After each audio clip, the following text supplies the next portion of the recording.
We are because you are. From our ancestors torn from home, shipped across oceans like objects, alone stripped of humanity, cold and civilized. Barbaric, they said, as they colonized. They came with Bibles preaching grace, yet used God's name to erase our dignity and culture. Reduced to numbers, silenced cries, our dignity crushed beneath their lies, and still today the echoes remain.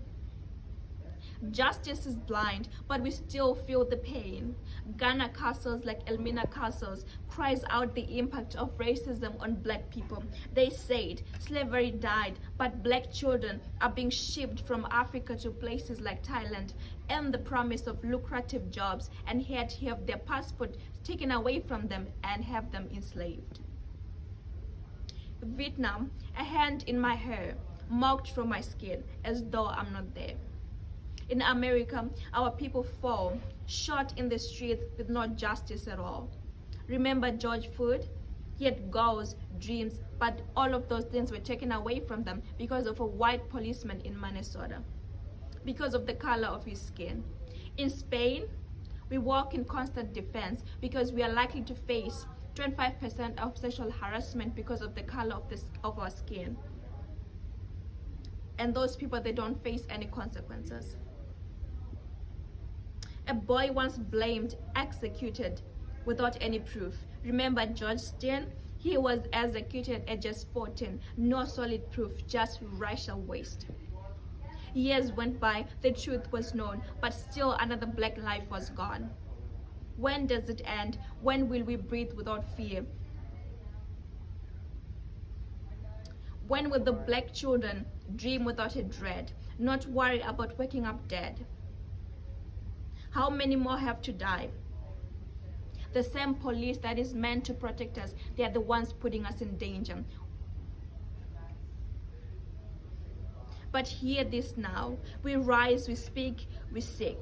A world where rights aren't quite assigned, where justice and peace are redefined. We are human, we are whole. We deserve safety, we deserve a soul. There is a proverb which says, I am because you are. We are connected, near or far. Let's fight this enemy called hate. Let's unite, not racism, shape our fate. Your silence is your violence. If you see anything wrong, call it out. If you hear hate, speak louder than doubt. Change begins with you.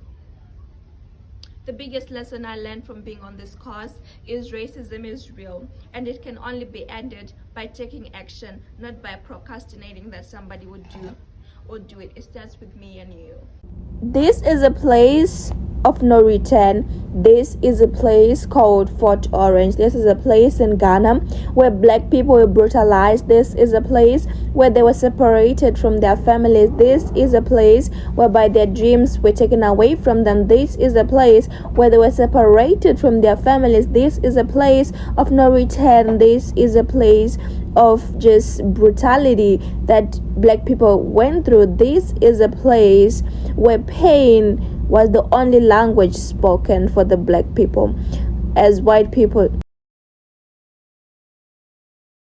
this is a museum in Sudan whose things were stolen away from them. They were looted. And that is a statue in the UK museum. It's an African statue that was stolen from Benin in Africa. That is a boy that was executed when he was 14 because he was black and he was wrongly accused. This is a place whereby black people stay, and this is the place where white people stay in South Africa. And that is the Cecil John Rhodes statue, which shows the legacy of racism. And those are children begging in Ghana because we are so poor, and this is all because of the impact of racism, and that is the legacy of racism in Zimbabwe. And this is police brutality in the States. The black people, they're just being harassed for no reason. They're just being taken to prison. This is Alexander, where black people stay in South Africa. The black people stay in places that are unhealthy and scary, with no security at all. And then at the end of the day, black people matter.